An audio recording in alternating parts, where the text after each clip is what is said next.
여러분, 남성 패션계에는요, 정말 수백 년 동안 한 몸처럼 붙어 다니던 커플이 있었습니다. 바로 이 셔츠와 넥타이죠. 그런데 이상하죠. 어느 순간부터 넥타이가 잘 보이지 않기 시작했습니다. 그래서 오늘은 패션계의 가장 상징적인 이별 이야기를 한번 들여다보려고 합니다. 셔츠는 어떻게 살아남았고, 넥타이는 왜 우리 곁을 떠나게 됐는지, 그 흥미로운 뒷이야기를 지금부터 한번 파헤쳐 보겠습니다. 네, 바로 이 질문입니다. 아니, 도대체 왜 셔츠는 여전히 우리 옷장의 필수품인데 넥타이는 아주 특별한 날에만 꺼내 입는 액세서리가 되어버렸을까요? 이 오래된 커플의 이별 사유를 제대로 알려면 시간을 거슬러 올라가서 이 둘이 처음 어떻게 만났는지부터 따라가 봐야겠죠? 자, 그럼 이 둘의 관계가 어떻게 시작됐는지부터 한번 살펴보죠. 놀랍게도 말이죠. 셔츠와 넥타이의 만남은 멋이 아니라 순전히 필요 때문이었습니다.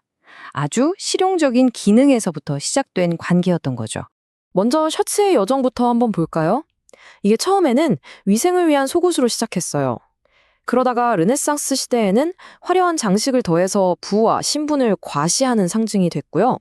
19세기에 들어서는 사무직의 유니폼, 우리가 아는 화이트 칼라의 상징이 되었고, 마침내 20세기가 되어서야 우리가 지금 입는 것처럼 단독으로 입는 일상복이 된 겁니다. 정말 긴 시간 동안 진화해온 거죠. 그럼 넥타이는 어땠을까요? 넥타이 역시 처음엔 멋을 위한 장식이 아니었다는 게 포인트예요. 당시 셔츠는요, 컬러가 분리되는 형태였거든요. 그래서 이 분리된 컬러를 셔츠에 단단히 고정하고 또 쉽게 더러워지는 목 부분을 가리기 위한 아주 실용적인 도구가 바로 넥타이의 시작이었습니다. 말하자면 셔츠의 약점을 완벽하게 보완해주는 파트너로 태어난 셈이죠. 이렇게 서로의 필요에 의해 만난 두 아이템은요, 곧 자신들의 황금기를 맞이하게 됩니다. 바로 질서와 신뢰를 상징하는 남성 사회의 완벽한 유니폼으로 자리 잡게 된 건데요. 어떻게 단순한 기능성 아이템이 그렇게까지 될 수 있었을까요? 그 배경에는 바로 산업혁명이 있었습니다. 사무실에서 일하는 사람들, 즉 화이트 칼라 계층이 폭발적으로 늘어나면서 깔끔하고 단정한 모습이 곧 그 사람의 능력과 신뢰를 보여주는 증표가 된 거죠. 셔츠와 넥타이 조합은 목을 단정히 감싸서 흐트러짐 없는 모습을 보여주니까 일하는 남성들의 표준 복장, 그야말로 신뢰의 갑옷처럼 여겨지기 시작한 겁니다. 이 문장이 당시 둘의 관계를 정말 잘 설명해 줍니다. 생각해 보세요. 셔츠가 하얀 캔버스처럼 딱 단정한 바탕을 만들어주면 그 위에 맨 넥타이가 그 사람의 개성, 소속, 태도 같은 사회적인 메시지를 전달하는 역할을 한 거죠. 그러니까 셔츠는 몸을 정리해주고 넥타이는 그 사람을 읽게 만드는 일종의 언어였던 셈입니다. 이게 그냥 하는 말이 아니에요. 실제로 넥타이는 굉장히 복잡한 사회적 암호였습니다. 여기 표를 좀 보세요. 색깔로는 그 사람의 태도를, 패턴으로는 성격을, 와, 심지어 매듭 묶는 모양만 봐도 자기 관리를 얼마나 잘하는지 알 수 있었다는 거죠.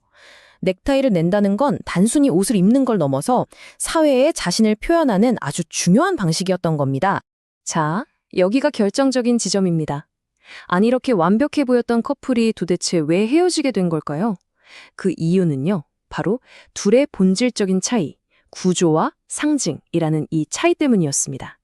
이 표를 보시면 모든 게 명확해집니다. 자, 보세요. 셔츠의 컬러는 어때요? 옷의 형태를 딱 잡아주는 구조고 옷 그 자체의 일부잖아요. 뗄 수가 없죠. 하지만 넥타이는요, 그냥 장식이고 그 시대를 반영하는 문화였던 거예요. 핵심은 이겁니다. 컬러는 필수였지만 넥타이는 선택이었다는 거죠. 바로 이 본질적인 차이가 넥타이의 운명을 결정하고 맙니다. 첫 번째, 기술이 발전해서 셔츠 컬러가 이제 옷에 붙어 나오는 일체형이 된 거예요. 그러니까 넥타이가 원래 하던 일, 그 기능 자체가 없어져 버린 거죠. 그리고 두 번째, 시대가 변했습니다. 수평적인 문화를 중요하게 생각하는 요즘 사회에서 넥타이가 가진 그 권위적인 상징이 오히려 거추장스럽고 부담스러워진 겁니다. 이런 변화의 바람은 바로 실리콘밸리에서부터 불어왔습니다.